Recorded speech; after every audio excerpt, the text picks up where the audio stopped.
Hello and welcome back to the Education Horizon podcast. I am your host, Sochita, and we are reaching a milestone today with episode 26.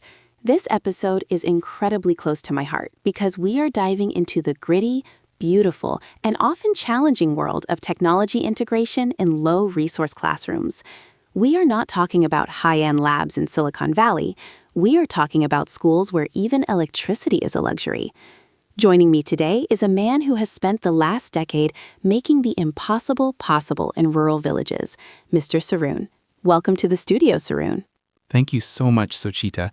It is an absolute honor to be here. I can hear the passion in your voice, and it mirrors the fire I see in the eyes of the teachers I work with every day. It is not an easy path, but it is a necessary one if we want to bridge the gap for our children. I want to start with the environment. When we say low resource, people often imagine a few old laptops, but the reality is much harsher, isn't it? Could you paint a picture for our listeners of what a typical morning looks like in one of your partner schools? Thoughtful pause, sighing softly. Imagine a room with wooden slats for walls, where the sunlight streams through the gaps. There is no air conditioning, just the humid air of the countryside. You have 40 students huddled around a single table because that is where the one working power outlet is located. Sometimes, the power goes out for 3 days straight because of a storm. In these moments, technology isn't just a tool, it becomes a test of patience and creativity. You see the disappointment on a child's face when the screen goes black mid-lesson, and it breaks your heart a little every single time. I can almost feel that heavy air and that silence when the power cuts. It must be so frustrating for both the educator and the student. How do you keep the momentum going? How do you stop them from giving up on digital literacy when the infrastructure seems to be working against them? Passionately, eyes lighting up. We pivot. We have to. We teach them that the technology is the what, but the logic is the how. If the power is out, we pull out the physical cards. We play games that simulate binary code using stones and leaves. But when we do have power, we use things like Rachel servers, which are these tiny, low-power devices that act like a local version of the internet. It brings Wikipedia, Khan Academy, and thousands of books to a classroom without needing a single byte of actual internet data. When they see that world open up, the frustration vanishes. Their faces light up like it is magic. Stones and leaves to teach binary? That is incredible ingenuity. It really highlights that the human element is the most important part of the equation. But what about the teachers, Saroon? I have heard that many teachers in these areas are actually afraid of the computers, fearing they might break something they can't afford to fix.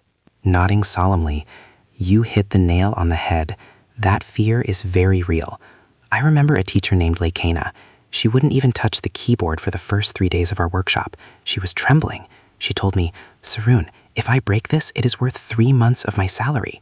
I had to sit with her, put my hand near hers, and show her that these machines are resilient. We had to foster a culture where breaking software is just a way of learning. Once she realized she could undo a mistake with a simple click, the fear turned into curiosity and then into mastery. Now she is the one teaching other villages. That is such a powerful transformation, from trembling hands to a local leader. It makes me wonder about the students. We often hear that kids are digital natives, but for a child who has never seen a tablet, that first interaction must be profound. Do you have a story that stays with you? Smiling warmly, reminiscing. Oh, I have many, but there is one boy, Wrath. He was 12. He had never seen a computer until we brought a ruggedized laptop to his school. He spent hours just moving the cursor, watching the arrow follow his finger. He looked at me with tears in his eyes and asked, "Does this mean I can learn the same things as the kids in the big city?"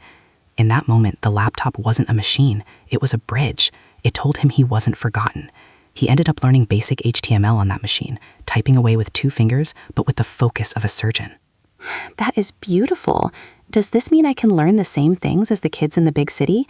It really speaks to the equity issue. Technology in these contexts isn't about luxury, it's about dignity and equal opportunity. But let us talk about the sustainability. Many NGOs drop off equipment and then leave. How do we ensure these tools don't just become expensive paperweights after 6 months? Firmly, with conviction.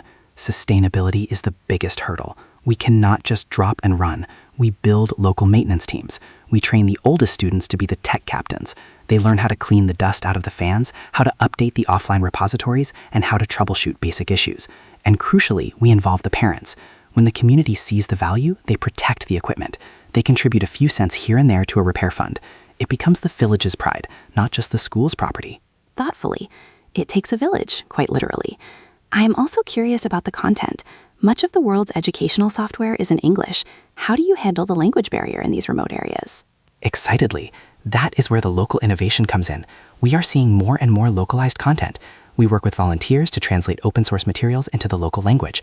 But even more excitingly, we encourage the students to create their own content. They record oral histories from their elders using the tablets, or they write stories about their village life. Suddenly, the technology isn't just a window to the outside world. It is a mirror reflecting their own culture back at them with value and importance. I love that. A mirror and a window. That is a perfect metaphor. As we start to wrap up this deep dive, what is one piece of advice you would give to donors or policymakers who want to support technology in low-resource settings? Seriously, looking directly at the imaginary audience. Stop looking for the newest, shiniest gadgets. Look for the most durable, repairable, and offline capable tools. And most importantly, invest in the people. $1 million computer lab is worthless with a confident, supported teacher. Put your money into training and long-term support. The human connection is what makes the technology work, not the other way around. Wise words to end on. Mr. Saroon, thank you for your incredible work and for sharing your heart with us today. You have reminded us that even in the most remote corners of the world, a little bit of light and a lot of dedication can change a child's entire future. And to our listeners, thank you for tuning in to episode 26. Let's keep building those bridges, one stone, one leaf, and one bite at a time. I'm Sochita, and this has been Education Horizon. See you next time.